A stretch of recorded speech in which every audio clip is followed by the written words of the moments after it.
We've talked about winning the right game. What's an example of a company that's winning the wrong game? So chapter 1 of the book actually is titled "Winning the Wrong Game is Losing," and so from the book, the highlight is the story of Kodak, which turns out to be one of the most misunderstood failures in the modern business canon. Right? Everybody says, "Oh, Kodak went bankrupt because they couldn't do the hard transition from chemical to digital. They were stuck in the legacy business, et cetera. And bad, lazy, inert management, that's what drove them off a cliff." And that turns out to be 100% false. And that falsehood is going to matter both for Kodak's legacy, but much more importantly for the lessons we try to draw from it. So it turns out that Kodak, starting in 2000, went all in on digital, and by the end of the decade had been the #1 seller of digital cameras in America. They were a total contender in selling printers.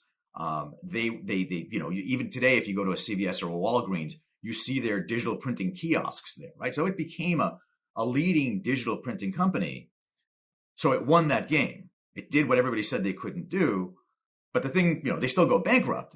And the reason is that just as they're mastering digital printing, the notion of digital printing itself is replaced by digital viewing, right? So it's screens that replace paper, and suddenly this huge effort to dominate digital printing amounts to nothing, right? So Kodak wins, but they win the wrong game. And that's the same. In some ways, it's even worse than losing because they did all that hard work, right? They could have been asleep for 10 years and maybe have, a greater return to their employees and their shareholders.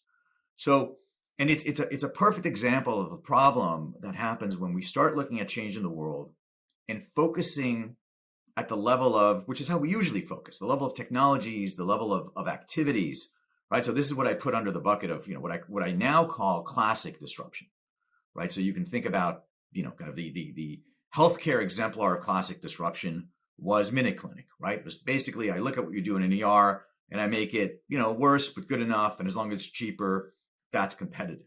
So that's one kind of threat that, one sees in the environment. That's classic disruption. Just kind of reconfiguring how we do the activities.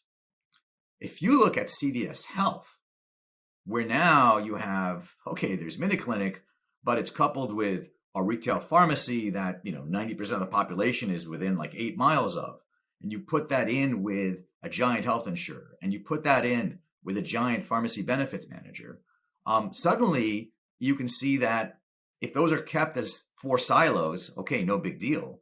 But if they're woven together in the way that their former CEO Mary Merlo had this great phrase, which is, we're going after the retailization of healthcare.